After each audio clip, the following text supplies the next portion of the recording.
This podcast is going to cover how to connect to a Linux system via SSH. In the real world, you will almost always be connecting remotely to Linux servers, whether they're in the data center or in the cloud. You almost never have direct console access once it's up and running. So I'm going to show you a few different ways to connect depending on what your needs are. The first, I'm going to show you how to connect from a Linux system using this pre-built OpenVPN CentOS image I've provided. Basically, to connect, you need to open the terminal, and you need to provide some information. In order to connect, you need basically four things: an SSH client, a username, a password, and a system you're connecting to. The system you're connecting to can be either an IP address or a host name. In this case, we're going to SSH to centserve.hack.edu. So if I hit enter for that, I'm going to show you something. It's going to ask you if you want to authenticate the authenticity of this key. In theory, if you're paranoid, you should verify that the fingerprint matches what the fingerprint on the server is. In reality, we're not going to worry about that right now. Say yes, and it asks me to log in as student. So remember I said you need a username, a password, a system name, and a client. Well, I did not specify the correct username, so that's why it asked me to log in as student. I do not know the student account on CNTServe's password, so I need to log in as my user ID. So the way you can specify your user ID is by putting your user ID. In this case, my user ID is RBE0000 at cntserve.hack.edu. Once I do this, it asks me for my password, which I will type in. And now I'm connected to CNTServe at the command line, and I can do all the things I need to do from this point on. You'll notice it didn't ask me to verify the authenticity of the key because I already did that the first time. Once you do that the first time, it saves it in your .ssh known host file locally, so then you don't get asked that question again. So let me exit out of here and I'll show you that. So if I look in my .ssh known host file, I have a key for CNTServe. So it did not ask me to authenticate that again because it's in there. If I delete this, it'll ask me again. Oh, hey, yes, I do. So that's that. Another way you can connect, in Linux, there's 1,000 different ways to do the same thing. You can do SSH-L, put the username, and then put CNTServe. If you do it that way, there's no @ sign, and that does pretty much the same thing. That was not my password. What you cannot do is you cannot combine the things. You cannot do -L RBE blah blah blah at cntserve.hack.edu. That doesn't work.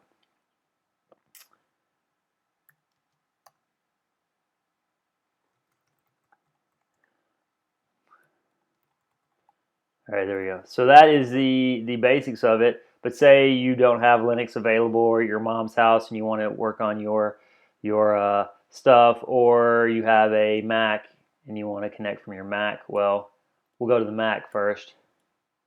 For the Mac, there's already a terminal built into Mac, so you can just open your Mac terminal, and then it's the exact same command. All right, exact same command. Get you connected. A little foreshadowing, I already have keys set up on my Mac. That's why it did not ask me for the password. That'll probably be one of the next things you do, set up authentication keys. So that's why that worked without the password. So that was for Mac. And for Windows, there's two different tools you can use. Most commonly, I've seen people use Putty in the past. You can download it for free. Just search for Google for Putty. I already have it. Oh, there's a little guy. This is Putty. To connect with Putty, you put the host name, right? And then you can hit open. The difference with this client is if you do not specify a username, it asks you for a username. So I'll put RBE1234, and I'll put my password. If I can make that bigger.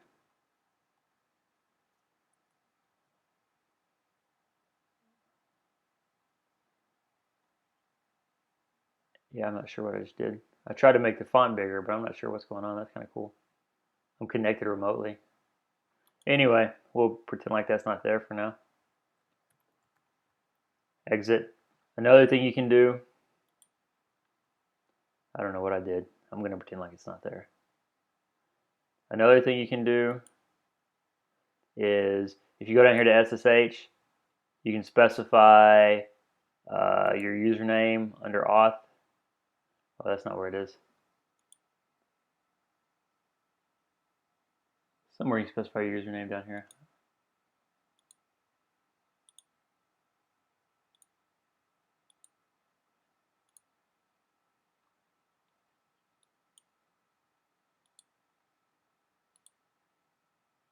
Oh, there you go. Under connection data, sorry. You can put your username there. Go back up here, session, put in the host name. And then you can open, and that'll try to log you in as that username.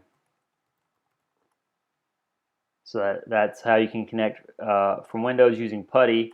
One other thing I guess I'll say, if you're using Putty and you don't want to type in your username and your hostname every time, you can put the stuff in there, and then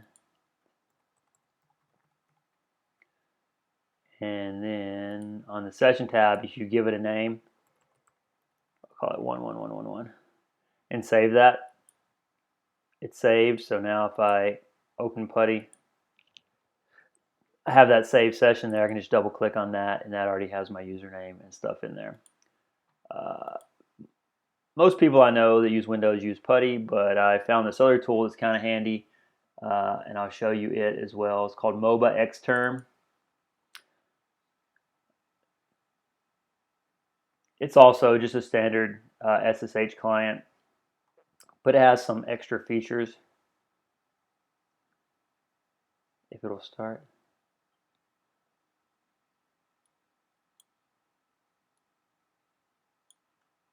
It has some extra features. When you connect for the first time, you want to hit session, you want to hit SSH, then you want to put the host name, cntserve.hack.edu, or whatever that might be if you're connecting to some other system, or I've changed the name, or you're doing a different class with a different system name. You can do that. You want to put your username, and then you can hit OK to connect.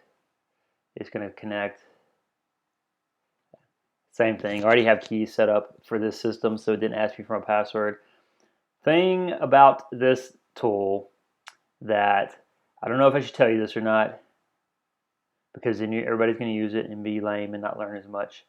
But with this tool, it has this little thing over here, and this thing over here lets you be super lame, and instead of using SCP to move files, you can drag and drop files. Like say I want this 264 classless file. I can drag it over, and it in the background copies the file for me. I hate that, but you know, whatever.